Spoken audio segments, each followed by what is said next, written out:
ൂടെ നവരസ ഭാവങ്ങൾ വിടർത്തുന്നതിന് വേണ്ടിയുള്ള ക്രിസ്തുരാജ യൂണിറ്റ് അംഗങ്ങളുടെ ഒരു എളിയ ശ്രമമാണ്. ഇതിന് തിരക്കഥയും ഇതിന് ചമയവും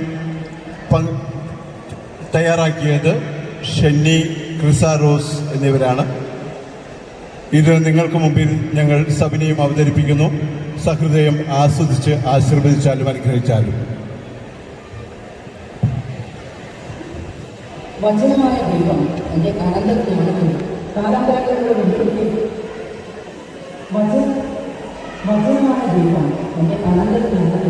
കാലാന്തരങ്ങളിലൂടെ വെളിപ്പെടുത്തിയ ഗ്രന്ഥമാണ് വിശുദ്ധ ബൈബിൾ. വിശ്വത്തിലെ സമസ്യയ്ക്കും ഉത്തരം ഈ ഗ്രന്ഥത്തിലുണ്ട്. സൃഷ്ടികളിലെ സമുന്നത സൃഷ്ടിയായ മനുഷ്യന്റെ വികാരങ്ങളെ നവരസങ്ങളെ വിളിക്കുന്നു. ഓരോ മനുഷ്യനിലും നിക്ഷിപ്തമായ ഈ ഭാവാത്മക വികാരങ്ങളെ സമഗ്രമായി അപഗ്രഥിച്ച വിശുദ്ധ ഗ്രന്ഥത്തിലെ ചില സ്ത്രീ കഥാപാത്രങ്ങളിലൂടെ നവരസങ്ങളെ അവതരിപ്പിക്കാനുള്ള എളിയ പരിശ്രമമാണ് ഞങ്ങൾ കാണുക, ആസ്വദിക്കുക, ചിന്തിക്കുക. ശാന്തശീലൻ ഭാഗ്യവാന്മാർ, അവർ ഭൂമി അവകാശമാക്കി. അതെ, ശാന്തതയിലൂടെ സ്വർഗവും ഭൂമിയും അവകാശമാക്കിയ പരിശുദ്ധ അമ്മ, രക്ഷകരായ യേശുവിന്റെ അമ്മയായ മറിയമാണ് ശാന്തതയുടെ ഉദാത്തമാക്കുക.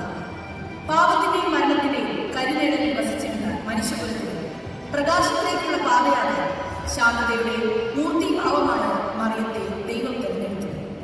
പരിശുദ്ധാത്മാവിനാൽ ഗർഭം ധരിച്ച് നീ ഒരു പുത്രനെ പ്രസവിക്കും, അവന് യേശു എന്ന പേര് നൽകണം എന്ന് ഗബ്രിയേൽ മാലാഖ അറിയിച്ചിരുന്നുണ്ട്.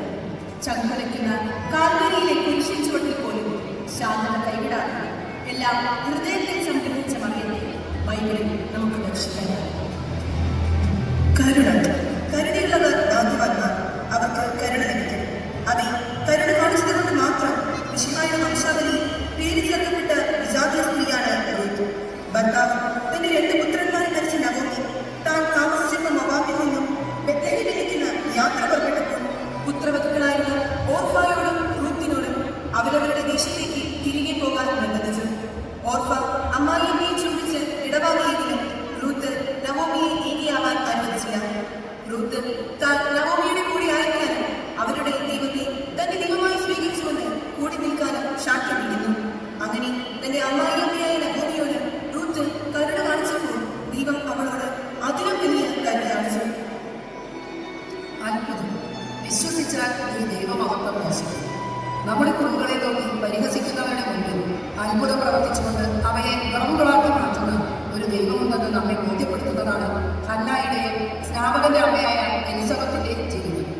വന്യയും വയോധികയുമായ എലിസബത്ത് ഒരു കുഞ്ഞിന് ജന്മം നൽകുമെന്ന ദൈവത്തിന്റെ അരുളപ്പാട് അവിശ്വസിച്ചതുകൊണ്ട് മൂകനായി തീർന്ന സക്കറിയ എല്ലാവരെയും അത്ഭുതപ്പെടുത്തി. സക്കറിയായുടെ നാവിന്റെ കെട്ടുകളാണെന്ന് ദൈവേഷ്ടപ്രകാരം ആ കുഞ്ഞിന് തന്റെ ചാർച്ചക്കാർ ഭാഗ്യമില്ലാത്ത യോഹന്നാൻ എന്ന പേര് നൽകിയപ്പോഴാണ് ഇതറിഞ്ഞ് യൂദയായ വനപ്രദേശത്തെ ജനങ്ങൾ ഈ ശിശു ആരായിത്തീരുമെന്നോർത്ത് അത്ഭുത പരതന്ത്രമായി. ഹാസ്യം. യഹൂദ ബാലന്മാരെല്ലാം വധിക്കാൻ കൽപ്പന പുറപ്പെടുവിച്ചിരുന്ന ഫറവോയുടെ അടിമത്തത്തിന്റെ ഇരുണ്ട കാലഘട്ടത്തിൽ പ്രത്യാശയില്ലാതെ തന്റെ സഹോദരനായ മോശയെ യഹൂദരുടെ ശത്രുവായ ഫറവോയുടെ സംരക്ഷണയിൽ തന്നെ പോറ്റി വളർത്തുന്നത് ഇടവരുത്തിയ മിറിയമിന്റെ മനോധൈര്യവും സന്ദർഭോചിതമായ പെരുമാറ്റം ഫറവോയ്ക്ക് നേരെ തൊടുത്തുവിട്ടാൽ പരിഹാസ അമ്പുകളായി. മുള്ളിനെ മുള്ളുകൊണ്ട് എടുക്കുക എന്ന തത്വത്തെ മുറുകെ പിടിച്ചുകൊണ്ട് അപഹാസ്യനാവുന്ന ഫറവോയെ ഊറിച്ചിരിച്ചു മോശയുടെ അഹരോന്റെയും സഹോദരിയായ മറിയം. പിൽക്കാലത്ത് തപ്പുകൊട്ടി കീർത്തന പാടിക്കൊണ്ട് ഇസ്രായേൽ ജനതയ്ക്ക് കഷ്ടതയുടെ മധ്യത്തിൽ അവൾ ആനന്ദ സ്രോതസ്സായി. ശൃംഗാരം. യഹൂദനായ മൊർദെഖായിയെയും അവന്റെ ആളുകളെയും ഉപദ്രവിക്കാനും ഇല്ലായ്മ ചെയ്യാനും തക്കം പാർക്കുന്നവരാണ് അഹസ്വേരോസ് ചക്രവർത്തിയുടെ പ്രധാനിയായ ഹാമാൻ. മൊർദെഖായിയുടെ സംരക്ഷണയിലും ശിക്ഷണത്തിലും വളർത്തുന്ന ബന്ധുവായ എസ്തേർ തന്റെ അധികാര സൗന്ദര്യത്താൽ പ്രക്ഷോഭിച്ചിരുന്നു. എസ്തേർ പുതിയാലും ഭാഷണ ചാതുര്യത്താലും അഹസ്വേരോസിന്റെ ഏറ്റവും പ്രിയപ്പെട്ട രാജ്ഞിയായി മാറി. രാജമുദ്രമോദയം കൈപ്പറ്റി യഹൂദരിൽ ഒന്നടങ്കം വധിക്കാൻ കുതന്ത്രങ്ങൾ മെനഞ്ഞ ഹാമാനും മൊർദെഖായിക്ക് വേണ്ടി ഹാമാൻ തന്നെ ഒരുക്കിയ കഴുമരത്തിൽ തൂക്കി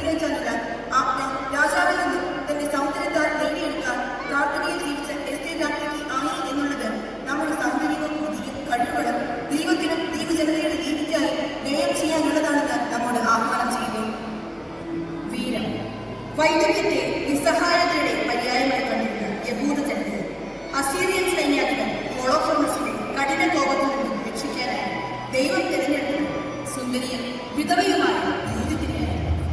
ഹോളോഫർണസിന്റെ സൈന്യത്തെ കണ്ട് ആത്മബലം നഷ്ടപ്പെട്ട ഇസ്രായേൽ ശത്രുവിന്റെ കാൽക്കീഴിലേക്ക് സ്വന്തം പട്ടണം വിട്ടുകൊടുക്കാൻ തയ്യാറായിരുന്നു. സത്യദൈവത്തെ ആരാധിക്കുന്ന തങ്ങളെ ദൈവം കൈവിടില്ലെന്ന് ഉറച്ച ബോധ്യത്തോടെ പ്രാർത്ഥനാപൂർവ്വം ശത്രുപാളയത്തിലേക്ക് സദൈവം കടന്നു ചെന്നവളാണ് യൂതിത്ത്. ശത്രുപാളയത്തിൽ താമസിച്ചുകൊണ്ട് തക്ക പാർട്ടി നിലയിൽ അവസരം വന്നപ്പോൾ വീതി കുടിച്ച് ഉന്മത്തനായ ഹോളോഫർണസിനെ വധിച്ചു. അവന്റെ ശിരസിൽ കൊണ്ട് തന്റെ ജനമായ യഹൂദരുടെ ഇടയിൽ തിരിച്ചെത്തിയ യൂതിത്ത് ധീരതയുടെ നേർചിത്രമാണ്. രൗദ്രം ജോഷുവയുടെ കാലശേഷം ഇസ്രായേൽ ഭരിച്ചിരുന്ന 12 ന്യായാധിപന്മാരുടെ ഏകവനിതയാണ് ദൈവനീതി ഇസ്രായേലിൽ പാലിക്കപ്പെടാൻ മുഖം നോക്കാതെ ദൈവസ്വരമായി പ്രവർത്തിച്ചിരുന്ന ഒരു പ്രവാചകനായിരുന്നു ദബോറ. 20 വർഷത്തോളം ഇസ്രായേലിനെ അടക്കി ഭരിച്ച് അതിഭീകരമായ വിധത്തിൽ പീഡിപ്പിക്കുകയും ചെയ്തിരുന്ന പാലാന്യ രാജാവായിരുന്നു യാബീനും അവന്റെ ക്രൂരനായ സൈന്യാധിപൻ സിസേറയ്ക്കെതിരെ വെറും 10,000 ഇസ്രായേലിന്റെ സൈന്യത്തെ ഫാറാഖ് നയിച്ചത് ദബോറയുടെ കണ്ണുകളിൽ ദേഷ്യത്തെയും അനീതിക്കെതിരെയുള്ള പ്രവാചക ശബ്ദത്തിൽ ഉറച്ചു വിശ്വസിച്ചുകൊണ്ടുമാണ്. ദൈവകൃപയാൽ ദബോറയെ ഫാറാഖും ചേർന്ന് പാലാന്യർക്കെതിരെ വൻ വിജയം വരികയും ദബോറയ്ക്ക് വേണ്ടി ജായയിൽ സിസേറയെ അതിക്രൂരമായി വധിക്കുകയും ചെയ്തു. ഭയാനകം. ജെറിക്കോ പട്ടണത്തെ രഹസ്യമായി നിരീക്ഷിക്കാൻ ഇസ്രായേലിൽ എത്തിയിട്ടുണ്ടെന്നറിഞ്ഞ ജെറിക്കോ രാജാവ് വേശ്യയായ രാഹാബിന്റെ വീട്ടിലേക്ക് ആളയച്ച് അവിടെ തങ്ങുന്നവരെയെല്ലാം വിട്ടുതരാൻ ആവശ്യപ്പെട്ടു. താനിതുവരെ അറിയുകയോ അനുഭവിക്കുകയോ ചെയ്തിട്ടില്ലാത്ത ഒരു ദൈവത്തെ ആരാധിക്കുന്ന തങ്ങളുടെ രാജ്യം കീഴടക്കാൻ പോകുന്ന ശത്രു ജനതയുടെ ചാരന്മാരെ സ്വന്തം ജീവൻ പണയം വെച്ച് സ്വഭവനത്തെ പൊളിപ്പിച്ചുകൊണ്ട് രാഹാബ് പറഞ്ഞത് അങ്ങനെ ആരും ഇവിടെ ഇല്ലെന്നും വന്നവർ കൂട്ടവാക്കിൽ കടന്ന് പുറത്തുപോയതുമാണ്. രാഹാബ് പിന്നീട് അവരെ അവിടെ നിന്ന് രക്ഷപ്പെടാൻ സഹായിക്കുകയും അവർ രാജ്യം കീഴടക്കുമ്പോൾ തന്നോട് കരുണ കാണിക്കണമെന്ന് കർത്താവിന്റെ നാമത്തിൽ ശപഥം ചെയ്യുകയും ചെയ്യുന്നു. ഈ പ്രവൃത്തി സുബോധമുള്ള ആരും ചെയ്യാൻ ഭയക്കുന്ന ഒന്നാണ്. ഭയാനകമായ ധൈര്യത്തോടെയുള്ള അവളുടെ ഈ പ്രവൃത്തി മൂലം അവളുടെ തലമുറകൾ അനുഗ്രഹിക്കപ്പെട്ടു. ബീഭത്സം. ആഹാബ് രാജാവ് മോഹിച്ച നാബോത്തിന്റെ മുന്തിരിത്തോപ്പ് കൈവശപ്പെടുത്താൻ രാജപത്നിയായ ജെസബേൽ വരുന്ന ആസൂത്രിത പദ്ധതി പ്രകാരം ക്രൂരമായി വധിക്കപ്പെട്ട നിഷ്കളങ്കനായ നാബോത്തിന്റെ രക്തം നായ്ക്കൾ നക്കിക്കുടിച്ചത് ദൈവകോപം അവളുടെ മേൽ കത്തിജ്വലിക്കാനിടയായി. രാജാവിന്റെ മരണശേഷം ജെസബേൽ സ്വന്തം കൊട്ടാരത്തിന് മുകളിൽ നിന്നും തന്നെ സേവകരാൽ വലിച്ചെറിയപ്പെടുകയും കുതിരകളാൽ ചവിട്ടി മെതിക്കപ്പെടുവാനും ദൈവം ഇടവരുത്തി. ഒരു രാജഭക്തിക്ക് ലഭിക്കേണ്ട ആദരണീയമായ സംസ്കാരം ലഭിക്കാതെ അവളുടെ മൃതശരീരം നാബോത്തിന്റെ അതിർത്തിക്കുള്ളിൽ തന്നെ നായ്ക്കൾ ഭക്ഷിക്കാനിടയായി. ജെസബേലിന്റെ ബീഭത്സമായ ഈ മരണം ദൈവജനത്തെ പീഡിപ്പിക്കുന്നവരുടെയും വിഗ്രഹാരാധകരുടെയും ദൈവഭയമില്ലാത്തവരുടെയും മണ്ണിൽ എങ്ങനെയുള്ളതായിരിക്കും എന്ന് തിരിച്ചറിഞ്ഞു നൽകുന്ന ബീഭത്സമായ ഒരു ചൂണ്ടുപലകയാണ്. ഇതുപോലെയുള്ള ധാരാളം സംഭവങ്ങൾ വിവരിക്കുന്ന ചരിത്ര പുസ്തകം കൂടിയായ വിശുദ്ധ ബൈബിൾ സൃഷ്ടാവിന് മുന്നിൽ സൃഷ്ടി എങ്ങനെ വർദ്ധിക്കണമെന്നതിന്റെ നേർരേഖയാണ്. വിവേകമുള്ളവർ അത് മനസ്സിലാക്കി നിത്യജീവിതത്തിലേക്ക് പ്രയാണം ചെയ്യട്ടെ. ജയ ക്രിസ്തുരാജ്.